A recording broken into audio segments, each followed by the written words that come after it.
नमस्कार, आप सभी का स्वागत है जम्मू लिंक्स न्यूज में और मैं हूं विशाल शर्मा।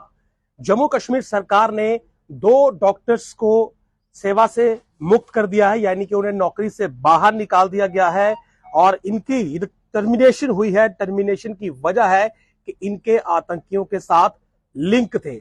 दरअसल ये मामला है आसिया और नीलोफर हत्याकांड से जुड़ा हुआ और इसमें जिन 2 डॉक्टरों की छुट्टी हुई है वो है डॉक्टर बिलाल अहमद दलल और डॉक्टर नीगत शाहीन चिल्लू। ये दोनों डॉक्टर्स हैं जिन्होंने उस समय आसिया और नीलोफर जब हत्याकांड हुआ था सन 2009 में, तो इन्होंने आतंकियों की शह पर गलत पोस्टमार्टम रिपोर्ट बनाई थी और उस पोस्टमार्टम रिपोर्ट में यह कहा था कि आसिया और नीलोफर के साथ दुष्कर्म हुआ है, रेप हुआ है और ये एलिगेशन उस समय लगे थे कि इनके साथ रेप करने वाले सिक्योरिटी पर्सनल थे।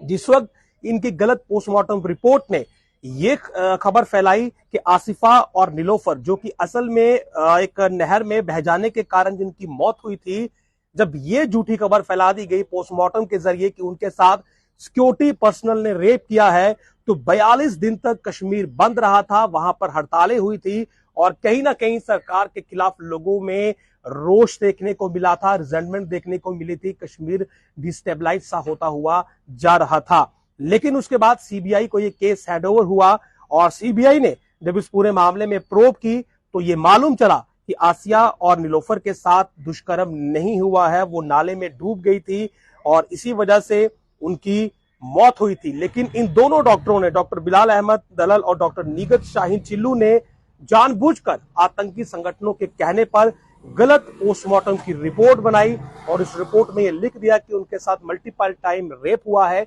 उनके साथ दुष्कर्म हुआ है, जिसकी वजह से उनकी मौत हुई है। जाहिर सी बात है, जिस वक्त ये खबर वहां पर फैली तो लोगों में ये रिसेंटमेंट था कि सिक्योरिटी फोर्सेस जो है वो उन्होंने इस प्रकार का काम किया है और सिक्योरिटी फोर्सेस और सरकार के खिलाफ लोग सड़कों पर उतर आए थे। कहीं ना कहीं कश्मीर की सिचुएशन जो थी वो खराब हो गई थी, जो कि आतंकी संगठनों का प्लान था। यानी कि आतंकियों का जो प्लान था उसे एग्जीक्यूट किया गया इन दोनों डॉक्टर्स के द्वारा और उसके बाद सीबीआई ने अंततः इस पूरे केस की जो इन्वेस्टिगेशन थी वो की और असल में जब ये जानकारी सामने आई कि ये मामला रेप का नहीं है, उनकी मौत जो है वो एक नाले में बहने के कारण हुई थी और झूठी पोस्टमार्टम की रिपोर्ट जानबूझकर बनाएगी इन 2 डॉक्टर्स के द्वारा, जो कि आतंकियों के साथ संपर्क में थे, यानी कि टेरर लिंक इनके थे।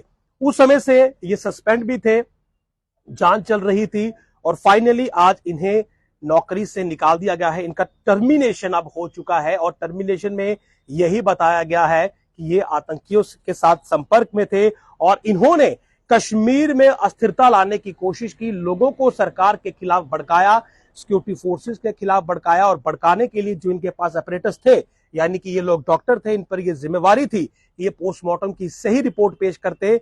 इन्होंने जानबूझकर एक गलत फैब्रिकेटेड रिपोर्ट जो थी वो बनाई, जिसमें इन्होंने लिखा कि आसिया और नीलोफर के साथ दुष्कर्म हुआ, उनकी मौत की वजह रेप बताई गई और इसी सब की वजह से कश्मीर की स्थिति जो थी वो काफी ज्यादा खराब हो गई थी। लेकिन अंततः जब ये बात साफ हुई तो कहीं ना कहीं कश्मीर भी नॉर्मलसी की तरफ लौट आया। लेकिन इन पर अब गाज गिरी है।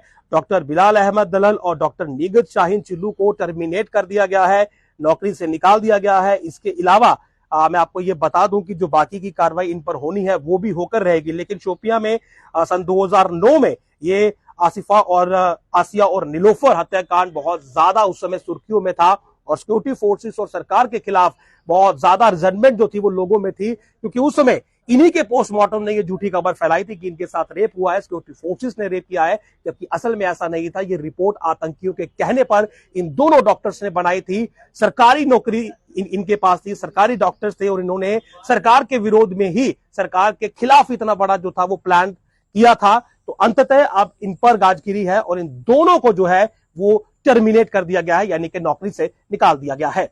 नमस्कार।